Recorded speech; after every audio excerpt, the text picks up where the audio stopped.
welcome. Thank you for joining me at the table. This week I'm once again on location in Billings.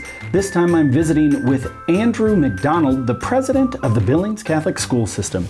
Andrew, thanks for joining me. Absolutely, Thomas. Thank you for having me. Share with me just a little bit about what the Billings Catholic School System is. What schools are made up of that system? Yeah, we've got 3 different locations. So we've got the Early Childhood Center, St. Francis ECE. We've got St. Francis Catholic, which is a kindergarten through 8th grade school. And then we have Billings Central Catholic High School as well in our downtown location, kind of the historic BCS central location that everybody's come to know and love here in Billings. What is a little bit of the history of the system? Because originally, of course, we were a bunch of little parish schools, and that's no longer the case. Yeah, so we have a storied history. Been around for around 100 years. Started as those parish schools, right? And as Catholic education kind of faced challenges across the country, people in Billings earlier than a lot of places in the country took a pretty revolutionary approach and consolidated the system. So they took all the parish schools, brought them under one roof and one kind of governance structure in Billings Catholic Schools. And then ultimately brought everybody together at St. Francis Catholic over on Colton and brought our kindergarten through 8th grade students together, and then put our Early Childhood Center over at St. Pius. So we still work in very close partnership with them. St. Francis Catholics on the same grounds as St. Thomas here in Billings, and then we have Central in its same location downtown.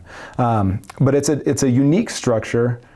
Differs a little bit from that parish school model, and has a lot of great benefits, right? We can share resources, we can share an approach across the system, scale and ordering and curriculum and things like that.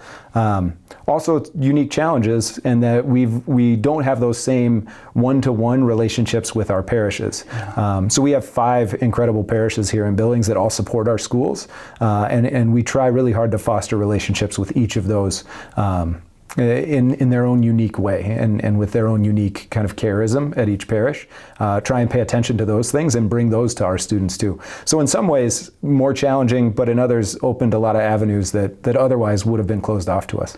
Let's speak just a little bit to that, because I think it's important that just because you don't have a physical presence at a number of the parishes in Billings does not mean that those parishes aren't involved in the school system. Very much so. I mean, I think one of the main levers is through both financial support and presence.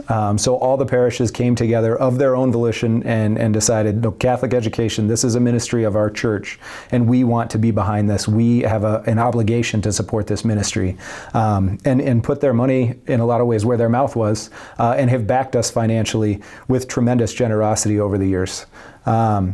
But ultimately, it's the individual makeup of those parishes and the students that they then bring to our schools, the fact that parishes are still in charge of the religious education for those students. We maintain relationships there where we're partnering with them and how do we help support you in the religious education of these students. All of the priests are present at a lot of our system-wide events.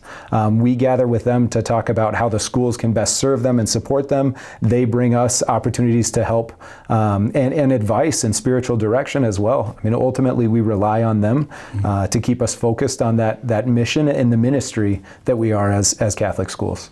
So it's actually opened up a unique partnership where we're not just with one priest. We have 5, 6 priests at times that are very present, very active, and very engaged with what we do, which is such a blessing for our kids. In the school system, how many children do you have from across the area, and from how far away do you draw your students? Yeah, we've got around 1,100 students total from preschool through 12th grade right now, and maybe just slightly over that.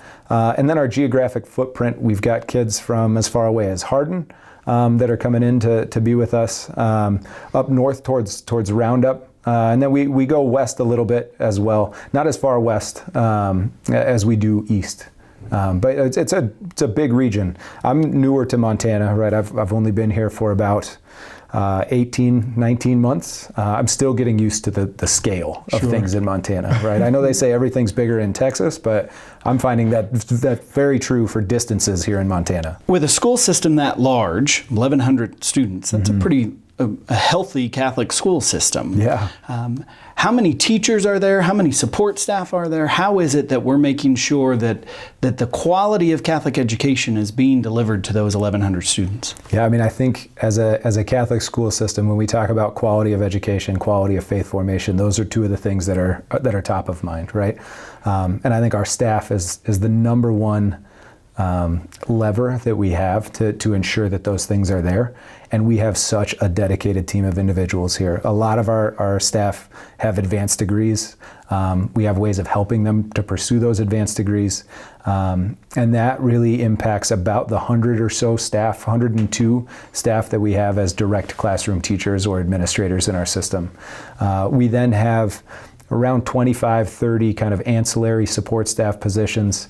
And then our total staff, when you look at coaches and the other folks that make possible the faith, family, spirit, and academic excellence of Billings Catholic Schools, we're right around 160 total that come together in support of this system, in support of Catholic education here in Billings, and in that geographic footprint that we talked about. Catholic schools are such a blessing because people are called to be there. These teachers see this as a vocation. They give of themselves, right? They're part of that ministry, and it's so much more than it is when you just have a job, right? It's who you are. It becomes really tied up in your identity.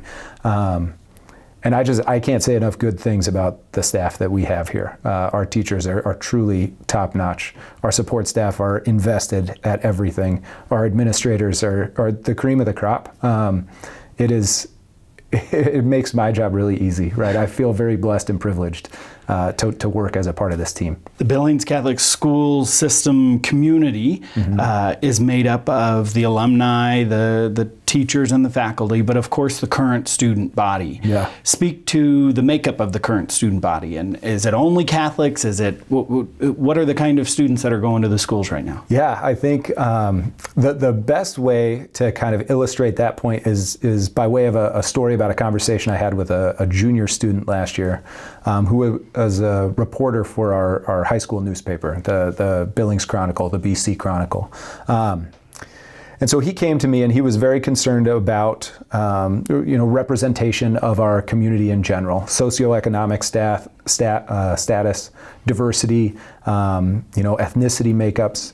And he sat down and he said, Mr. McDonald, what are your plans to increase that at our school system? And I turned the question around a little bit and I said, I'd like to know what the overall composition of Billings and our surrounding area is. If you can tell me that, then we can have a conversation about increasing it. And he said that, I didn't really expect that. Let me find those numbers. Came back a couple weeks later and said, you know what, Mr. McDonald, I found that actually our schools really mirror the surrounding area. The percentages were off by 0.2 of a percentage point in certain places. And so then I posed the question, well, do you think that we're doing our job? Like, have we done our job well? If we mirror the makeup, socioeconomic, ethnic status of our community, have we accomplished that idea of being universal, right? The Catholic universality, right? Are we doing that for our community? I was like, well, I guess we are. Maybe we don't need to increase it. I was like, I would agree, and I think what we need to do is strengthen who we are, right? And ensure that Catholic faith is there, right? And be kind of the salt of the earth for the community, right? If we've got representatives from all of those classes, how do we send them back to those classes prepared to minister to them, right? To evangelize. And so that's kind of what the article turned into, was one that started about diversity and inclusion and representation, became an evangelization article, and how do we take this back to our community? In terms of Catholic, non-Catholic, we're about 63% Catholic. Depends on the grade level a little bit, but we monitor that kind of every year. We're striving to be about that 70% Catholic, while at the same time being open to all faith communities, right? I've always thought that it is our privilege to be able to minister to folks that are maybe not Catholic. And you see some real fruit born of those folks that come in that maybe don't have that Catholic background, right? You look at conversions, you look at people that are brought to the faith, I've got a great friend that's up at St. Bernard's with us, where we're parishioners, my family, and he's been in the system for a while and is going through OCIA right now to be confirmed and become a full member of our faith this Easter. So it's those little stories, right? Those moments where I think that's what a Catholic school system is. It should be open and inclusive and representative. It's universal. Right? Mm-hmm, absolutely. In what ways, you talked about wanting to send the children back out into the community and be present in the community. In what ways are the students or is the system as a whole present to the community? I think there's several different ways that we do that. I think the first is primarily through service, right? Service is a huge part of who we are. That idea of not only charitable giving, but giving of time, of energy, of being present, right? I love the idea of you should smell like the sheep, right? If you're a leader, you should smell like the sheep. And so how do we do that? Well, it starts with service projects in our earliest grades, and for them, it's a lot of monetary or canned food or diaper drives, things like that, donations. With the intent of making those communities real. Like, this is something tangible. Kids learn best through the concrete when they're at that age. So to make it a tangible good or service that you give, I think is really important.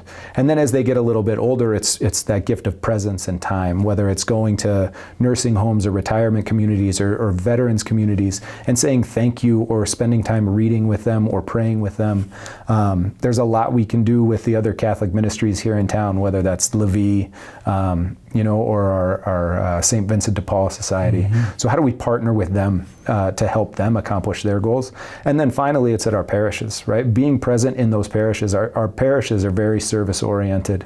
And so the more that we can connect our students and our families with their parish and get them involved there and get them focused on the community aspect of the parish and their service to the broader community, not only have we done it then for our schools, but for our parish communities as well. And that ultimately is the idea, right, is working in partnership as a ministry to support the church. Simple, easy question for you. Yeah. Why Catholic education? I think Catholic education is true education. And I use true in the realist sense of that word. Education it can be what you make it, right? There are phenomenal educations that you can receive at public institutions if you choose to strive for that, right? In a Catholic school, it's focused not only on the academics, not only on high school graduation rates, continuance to college, it's focused on eternity.